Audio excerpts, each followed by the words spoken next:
Halo warga kelompok tani dimanapun Anda berada. Salam sejahtera untuk kita semuanya. Ibu dan Bapak sekalian warga kelompok tani, saat ini saya sedang berada di Kecamatan Solomadu, Kabupaten Karanganyar, di wilayah Surakarta. Ibu dan Bapak sekalian warga kelompok tani, saya ingin memberikan informasi terkait dengan perkembangan khususnya tanaman bunga kamboja seperti yang ada di latar belakang saya. Saudaraku semuanya warga kelompok tani, bunga kamboja atau plumeria itu berasal dari Amerika Tengah. Dulu ditemukan oleh seorang pakar botani dari Prancis. Dan sekarang tanaman bunga kamboja berkembang banyak di beberapa negara, Meksiko, Amerika Tengah, Kepulauan Karibia, Brasil, Florida, dan di Indonesia, di Pulau Jawa dan Bali cukup banyak tanaman bunga kamboja. Bunga kamboja atau plumeria, beberapa jenis yang ada di tanah air kita, khususnya di Indonesia, yaitu yang berwarna putih, kemudian ada yang kuning, kemudian ada yang merah, dan beberapa di antaranya antara warna merah, kuning, dan hijau. Saudaraku warga kelompok tani, sampai saat ini ada mitos ya, bahwa tanaman bunga kamboja merupakan jelmaan dari gadis yang menemani kekasihnya yang meninggal dan dia sudah dipusara. Bahkan dia pun si gadis itu akhirnya meninggal juga di pusara itu, dan kemudian di situ tumbuh bunga kamboja. Dan mulai saat itulah ada mitos bahwa bunga kamboja adalah jelmaan gadis yang kesetiaannya luar biasa kepada kekasihnya. Ada juga yang melambangkan sebagai dedikasi atau keabadian.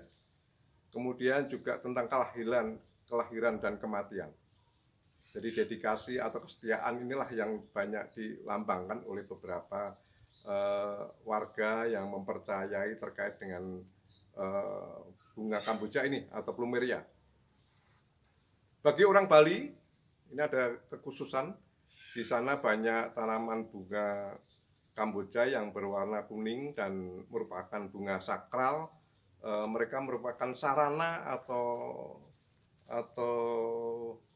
peralatan untuk sembahyang terkait dengan agama Hindu. Kemudian juga merupakan simbol daripada Dewa Siwa.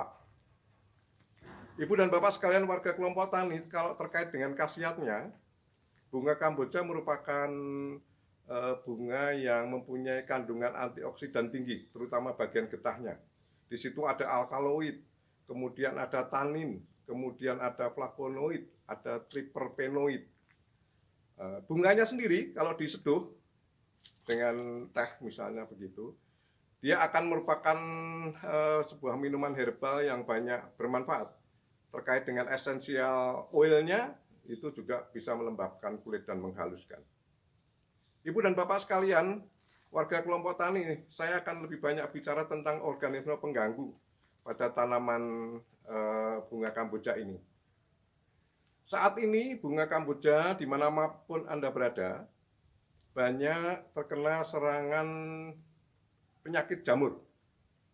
Kalau penyakit utamanya adalah karat.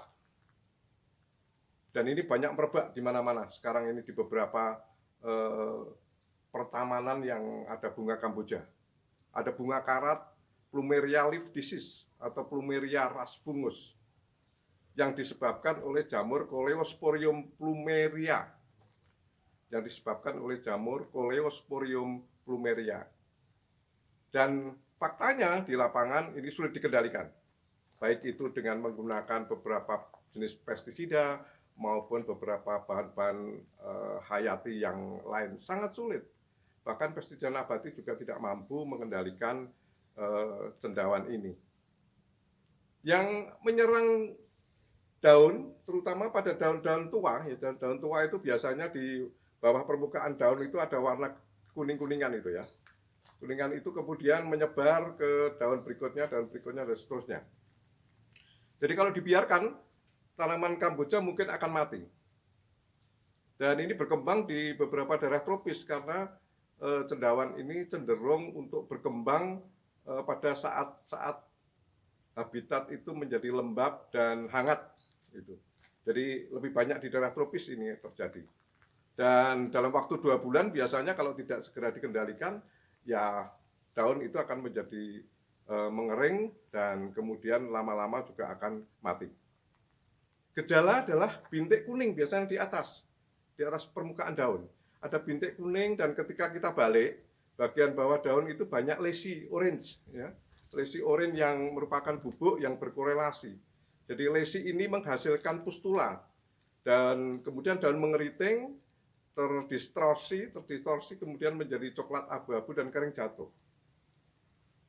Nah, saya ingin memberikan informasi kepada Ibu dan Bapak sekalian warga kelompok tani bagaimana cara pengendalian tanaman atau bunga kamboja yang terserang oleh jamur karat ini. Satu, yang pertama adalah sanitasi. Jadi sanitasi yang baik, memusnahkan daun yang sudah kering atau yang sudah jatuh, kemudian membersihkan peralatan supaya tidak menular kemana-mana. Kemudian yang paling penting adalah habitat lingkungan itu bersih ya, bersih di antara sampah atau mungkin tumpuan sersah-sersah yang mungkin banyak spora di situ ya, spora jamur yang kemudian nanti berkembang kemana-mana. Karena biasanya jamur ini ditularkan oleh karena percikan curah hujan maupun percikan bagaimana cara kita menyiram tanaman tersebut.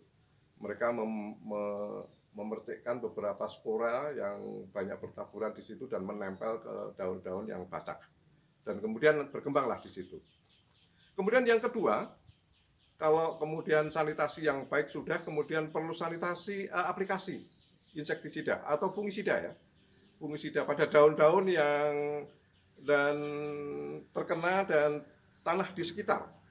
Jadi tanah di sekitar perlu diaplikasi juga dengan fungisida karena di situ banyak bertebaran spora. Kemudian kalau bisa itu pengendalian dengan fungisida yang sistemik supaya bahan kimia itu bertahan lama di dalam tanaman sehingga kalau spora itu menyebar kemudian mereka akan cukup bisa bertahan dan tanaman tidak akan parah terserang oleh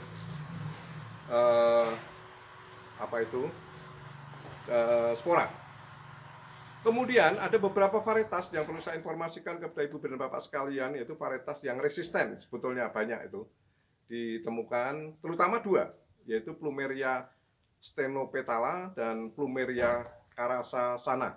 Ada 2 spesies tanaman yang resisten terhadap perkembangan jamur karat ini.